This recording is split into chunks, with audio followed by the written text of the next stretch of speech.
We all know that the key to F1's financial success is sponsorship. Teams rely on sponsorships to fund their operations, and they are willing to pay top dollar to attract the biggest brands. But wait a minute, have you not noticed that these racing cars are sponsoring Lucky Strike, Budweiser, Heineken, and so many other things?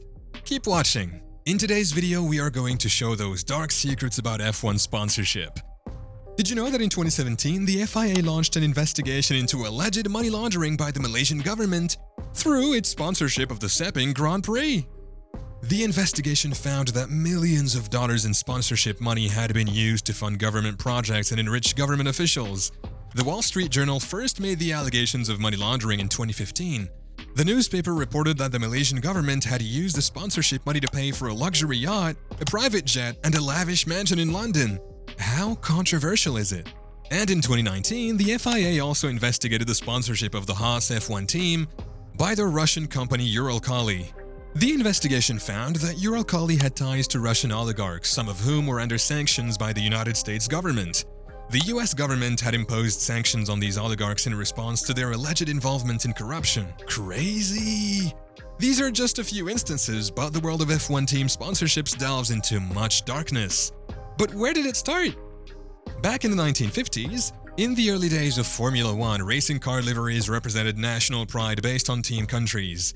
This was because most F1 teams were national teams sponsored by their respective governments or national brands. For example, the British team Lotus had its cars painted red, white and blue. The Italian team Ferrari cars were painted green, white and red. That's seriously cool! But it began to decline in the 1960s as more and more teams were sponsored by private companies. The lack of financial support from petroleum companies and official tire sponsors was a major turning point in the history of Formula One. The cost of competing in Formula One has always been high, but it began to increase significantly in the 1960s. As a result, in 1968, the FIA decided to legalize commercial sponsorships in order to attract more money into the sport.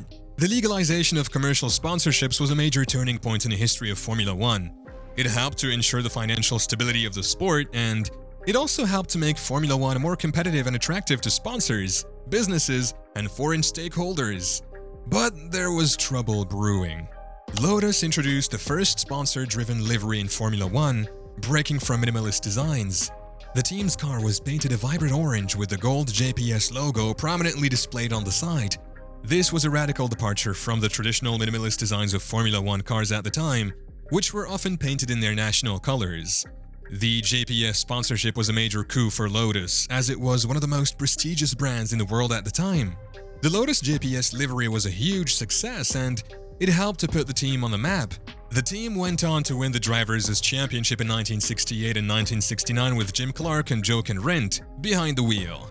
The JPS livery also became one of the most iconic liveries in Formula One history, and it is still used by Lotus today. So here we go. Cigarette companies started taking interest, and they heavily sponsored Formula One teams in the 1970s and 1980s. The global audience of millions of viewers of F1 was something these companies found interesting.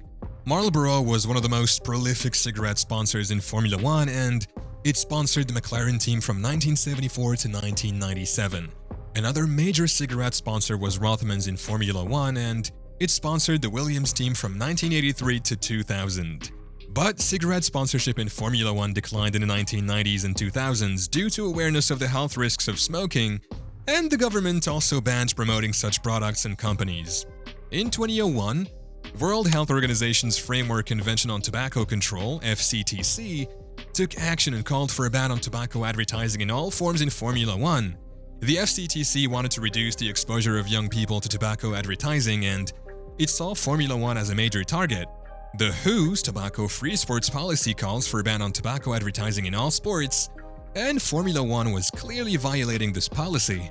However, the FIA reversed its decision in 2003 after pressure from tobacco companies and Formula One teams. The tobacco companies argue that the ban would cost them millions of dollars in sponsorship revenue, and the Formula One team argued that the ban would make it more difficult for them to compete. The reversal of the tobacco advertising ban was a major setback for public health advocates. It allowed tobacco companies to continue to advertise their products in Formula One, which exposed millions of young people to tobacco advertising. In 2006, the FIA finally banned tobacco advertising in Formula One for good.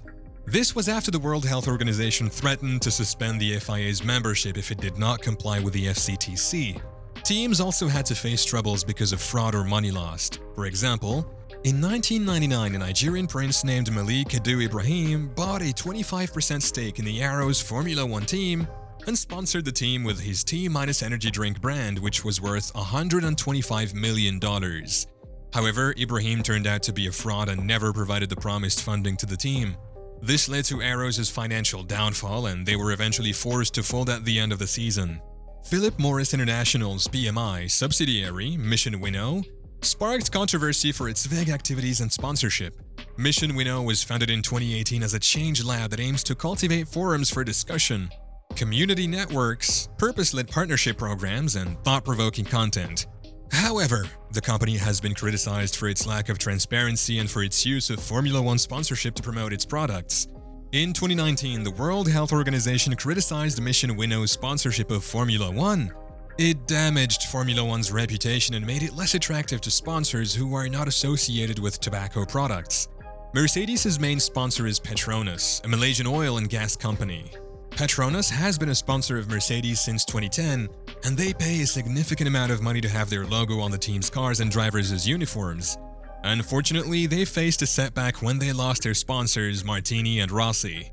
Rich Energy was a controversial energy drink company that sponsored the Haas F1 team in 2019. The company had a very brief and tumultuous history, and its sponsorship of Haas was no different. Rich Energy first made headlines in 2018 when it announced that it had made a $100 million offer to buy the Force India Formula One team. However, the deal fell through after it was revealed that Rich Energy did not have the financial backing to support it. In July 2019, Rich Energy abruptly terminated its contract with Haas because of its poor performance. It ultimately did more harm than good for both parties involved. The Williams F1 team's sponsorship by the Saudi bin Laden Group led to conspiracy theories post-9/11. The father of Osama bin Laden founded by the Saudi bin Laden Group, a sizable construction conglomerate.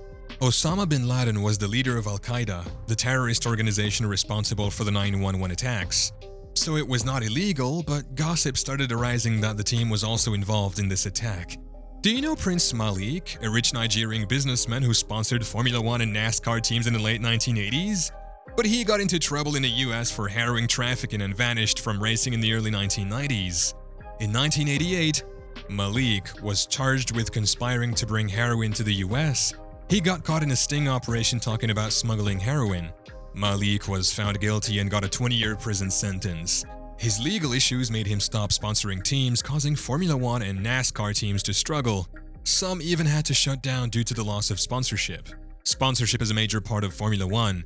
Teams rely on sponsorships to fund their operations and compete at the highest level. In 2022, sponsorships accounted for an estimated 40% of the total revenue for F1 teams. It is clear that sponsorship is a major part of the sport, and it is essential for the teams to be successful, but this situation is complicated, involving questionable companies, arguments, and money differences among teams.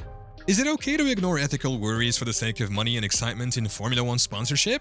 Share your views in the comments, and subscribe to our channel for more interesting F1 stuff.